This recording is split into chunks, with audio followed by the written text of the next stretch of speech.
పైన అవతరించిన ప్రభు యొక్క జన్మ ప్రతి జీవికి ఆదర్శమైనది. అతనికి అతీతమైన తన మాట కూడా ప్రతి ఒక్కరికి ఆజ్ఞయే. కాలమాన నది కదిలేది కాదు. ఒకవేళ ఆ కాల గమనమే కానీ కదిలితే ఆ కాల గమనమే గురువు. అట్టి ప్రభుదిన సందర్భంగా అందరికీ క్రిస్మస్ స్వామి శుభాకాంక్షలు. ఈ త్రైదశకమున శ్రీ ఆచార్య ప్రబోధానంద యోగీశ్వరుల ద్వారా దేవుని చిహ్నము మరియు దేవుని ముద్రను వీక్షిస్తున్న ఓ జీవాత్మ, నీవెంతో అదృష్టవంతుడివి. ఎవరికి ఎప్పుడు ఎన్నడూ కనిపించక ఒకే ఒక నాన్న దృష్టికి మాత్రం తెలియబడేదే ఈ బ్రహ్మ కాల కర్మ గుణచక్ర సముదాయమైన దేవుని చిహ్నము.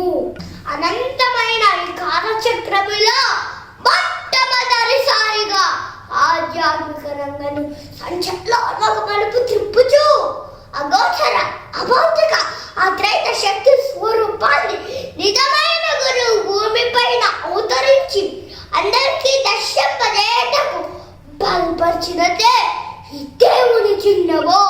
ఇటు మహత్తరమైన దేవుని చిహ్నమును వీరుల విందుగా వీక్షిస్తున్న నీవు అదృష్టవంతుడివి కాగా అది జగద్గురు గుర్తు చేయుచున్నాడు.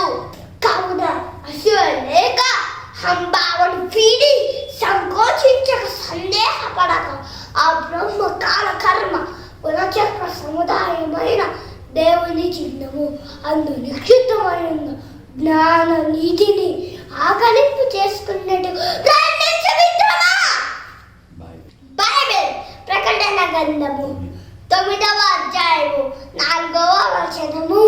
నొసల్లో యందు దేవుని చిహ్నం ధరించని మనుషులకే తప్ప భూమిపై ఉన్న ఏ గడ్డికైనను ఏ మొక్కకైనను ఏ వృక్షముకైనను హాని కలుగ చేయకూడదని వాటికి ఆజ్ఞ ఇవ్వబడను.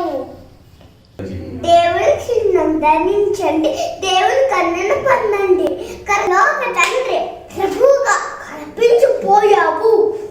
పరలోక తండ్రి ఆదరణకర్తగా కనిపించిపోతున్నావు. క్రీస్తుని ఇష్టపడి క్రీస్తు జ్ఞానం తెలుసుకొని క్రీస్తులో ఐక్యం కావాలనుకున్న ప్రజలందరికీ క్రీస్తావతరణ శుభాకాంక్షలు. కరుణ చూపరా స్వామి, మరణమయ్యరా స్వామి, కర్ణమంటిరా దేవా, కర్మ చేచరా దేవా.